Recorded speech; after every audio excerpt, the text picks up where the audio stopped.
Line Arabian dates. இப்போ அது line லயனா டே. இது தரும் ஆரோக்கியம் இயற்கையானது. லயனா பிரீமியம் டேட்ஸ். இது சேவையிலே புகழ் பெற்ற கடையும் அல்லவா, இது மீனாட்சி ஃபேன் ஹவுஸின் காலம் அல்லவா.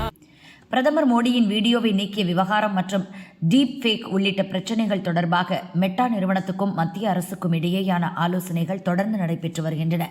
இது தொடர்பாக மெட்டா நிறுவனத்தின் கொள்கை விவகாரங்களுக்கான சர்வதேச அதிகாரி ஜோயல் கப்லான் தலைமையிலான குழுவினர் மத்திய மின்னணு மற்றும் தகவல் தொழில்நுட்ப செயலர் கிருஷ்ணன் மற்றும் மூத்த அதிகாரிகளை சந்தித்து ஆலோசனை நடத்தினர். தொடர்ந்து மத்திய அமைச்சர் அஸ்வினி வைஷ்ணவையும் அந்த குழுவினர் சந்தித்து பிரதமர் மோடியின் வீடியோ நீக்கப்பட்ட விவகாரத்திற்கு மன்னிப்பு கேட்டனர்.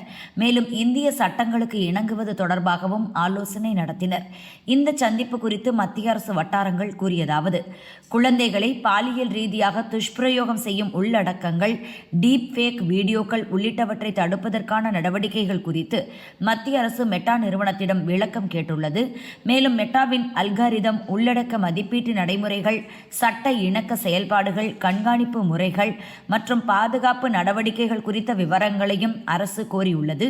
அமெரிக்க சட்டங்களின்படி மட்டும் இந்தியாவில் சமூக வலைதளங்களை இயக்க முடியாது. இவை தொழில்நுட்ப ரீதியான விஷயங்கள் என்பதால் ஒவ்வொரு அம்சத்தையும் முழுமையாக புரிந்து கொள்ள வேண்டும். அனைத்து நிறுவனங்களைப் போலவே அனைத்து சமூக வலைதளங்களுக்கும் பொறுப்பு உள்ளது என ஆலோசனை கூட்டத்தில் தெரிவிக்கப்பட்டது.